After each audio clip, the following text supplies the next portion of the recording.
சின்ன மருமகளில் அடுத்து என்ன நடக்க போகுதுன்னு வாங்க பார்க்கலாம். தமிழ் காட்டுக்குள்ளே அந்த மருந்தை தேடி கண்டுபிடிக்க போகிறாங்க. அப்போ அந்த மருந்தையும் கண்டுபிடிச்சிடுறாங்க. கண்டுபிடிச்சிட்டு மருந்தை கண்டுபிடிச்சிட்டேன் அப்படின்னு சொல்லிட்டு கத்துறாங்க. ஏன்னா பக்கத்தில் சேதும் தேடிக்கிட்டு இருக்காரு. அவர் கேட்கட்டும் அப்படின்னு சொல்கிறதுக்காகத்தான் கத்துறாங்க. கத்துற சவுண்டில் பக்கத்தில் அந்த காட்டுக்குள்ளே போசும் அந்த மருந்தை தேடி வந்திருப்பாரு. அவர் காதில் விழுந்துருது. என்ன இது தமிழ் வாய்ஸ் மாதிரி இருக்கே அப்படின்னு சொல்லிட்டு வேகமாக வர்றாரு. வேகமாக வந்துக்கிட்டு இருக்கையில் தமிழை பார்த்துறாரு. தமிழ் தான் சேதுக்காக கத்திக்கிட்டு இருக்காங்க. மருந்து கிடச்சிருச்சு அப்படின்னு கத்துறாங்க. உடனே இவர் எப்படியும் இந்த மருந்தை தமிழை கொண்டு போக விடக்கூடாது. இந்த மருந்தை நம்ம கையினால் கொண்டு போய் நம்ம எல்லாத்தையும் காப்பாற்றின மாதிரி இருக்கணும். அப்போ தான் பெரிய பெண்டையும் நம்ம நல்ல பேர் எடுக்க முடியும்னு சொல்லிட்டு அப்பயே ஒரு மாஸ்டர் பிளானை போடுறாரு. போட்டுட்டு பின் சைடு மண்டையில் ஒரு கட்டையை எடுத்து தமிழை அடிச்சிடுறாரு. அடித்ததும் அவங்க மயங்கி விழுந்துடுறாங்க. தமிழ் கீழே விழுந்ததும் போஸ் அந்த மருந்தை எடுத்துக்கிட்டு இங்கே மெடிக்கல் கேம்புக்கு வந்துடுறாரு. இங்கே என்னடா தமிழ் சவுண்டு கேட்குதே அப்படின்னு சொல்லிட்டு அதுக்கப்புறம் தான் போஸ் இங்கே வர்றாரு. வந்தால் தமிழ் மயங்கி போயிருக்காங்க. என்ன இவளுக்கு என்னாச்சு, மறுபடியும் ஏதாவது பூச்சி ஈச்சி கடிச்சிருச்சா அப்படின்னு சொல்லிட்டு வேகமாக தமிழ் அப்படிங்கிறாரு. தமிழ் மயக்கமாக இருக்காங்க. ஐயோ இப்போ என்ன பண்ணுறது. அப்போ அவர் பேக்கில் தண்ணி இருக்கும். அந்த தண்ணியை எடுத்து மூஞ்சில் தொளிக்கிறாரு. தொளிச்சதுமே முழிச்சு பார்க்குறாங்க. தமிழ் முழிச்சு பார்க்குறாங்க. பக்கத்தில் சேது, என்னடி ஆச்சு, என்னடி மயங்கி போய் கிடக்க, மறுபடியும் ஏதாவது உன்னை கடிச்சிச்சா அப்படின்னு கேட்குறாப்புல.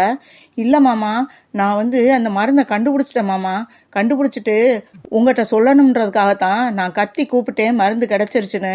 யாரோ என் பின்தலையில் கட்டையால் ஓங்கி அடிச்சிட்டு என் கையில் உள்ள மருந்தை பறிச்சுக்கிட்டு போயிட்டாங்க. ஆனால் எனக்கு மயக்கம் வந்துருச்சு. அடித்ததுமே நான் மயங்கி விழுந்துட்டேன். யார் அந்த மருந்தை பறிச்சுட்டு போனான்னு தெரியல மாமா அப்படிங்கிறாங்க. என்னடி சொல்கிற, ஆளை பார்க்கலையா நீ அப்படின்னா. இல்லை, பின்னாடி அடிச்சிட்டாங்க அப்படின்னு சொல்லவும், அந்த மருந்து உன் கையில் இப்போ கிடச்சிருந்தா நம்ம எல்லாரையும் காப்பாற்றிருக்கலாமே.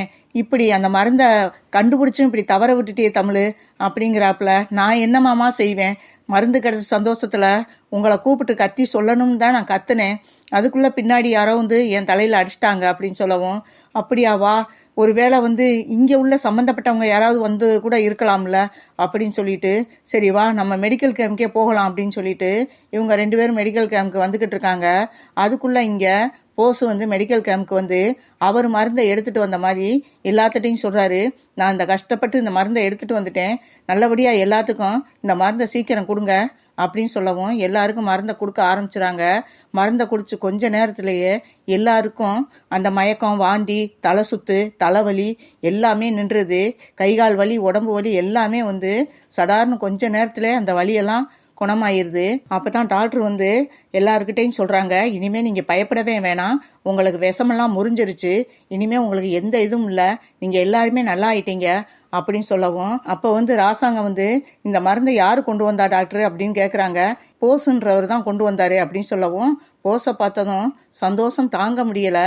அப்போ தான் சொல்கிறாரு, போஸு, உன்னை எந்த ஜென்மத்திலையும் நான் மறக்க மாட்டேன், எல்லா உயிரையும் நம்ம குடும்பத்தில் உள்ள பூரா நீ காப்பாற்றிட்ட அப்படின்னு சொல்லிட்டு கையெடுத்து கும்புறாரு. நான் போய் உன்னைய வீட்டை விட்டு அனுப்பிட்டேன், என்னை மன்னிச்சுக்கப்பா அப்படிங்கிறாரு. பெரியப்பா, நீங்கள் அப்படி பெரிய வார்த்தையெல்லாம் சொல்லக்கூடாது பெரியப்பா. இப்போ நான் யாரை காப்பாற்றினேன், நம்ம குடும்பத்துக்காக நான் மருந்தை கண்டுபிடிச்சி கொண்டு காப்பாற்றினேன், இதுக்கெல்லாம் எதுக்கு பெரியப்பா நீங்கள் கையெடுத்து கும்புறீங்க அப்படின்னு சொல்லிட்டு நல்ல பிள்ளை மாதிரி இங்கே சீனை போடுறாப்புல. அதுக்கப்புறம் அவங்க அம்மாட்ட போய், அம்மா இப்போ எப்படிமா இருக்குது அப்படின்னு கேட்குறாரு. ஏண்டா போஸு, நீ இந்த மருந்தை கொண்டு வந்தியாடா அப்படிங்கிறாப்புல. யாருமா நீ வேற, நானாவது மருந்தை கொண்டு வராது, தமிழ் தான் இந்த மருந்தை தேடி கண்டுபிடிச்சா. நான் அவ கத்தி சேதை கூப்பிட்டுக்கிட்டு இருக்கையில் நான் அந்த இடத்துல போய் அவள் பின்மண்டையில் அடிச்சுட்டு மருந்தை பறிச்சுட்டு வந்துட்டேன். இப்போ பெரியப்பா என் மேலே என் நம்பிக்கை வந்துருச்சு. அதனால இனிமேல் நான் மறுபடியும் வீட்டுக்குள்ளே இருக்கலாம்.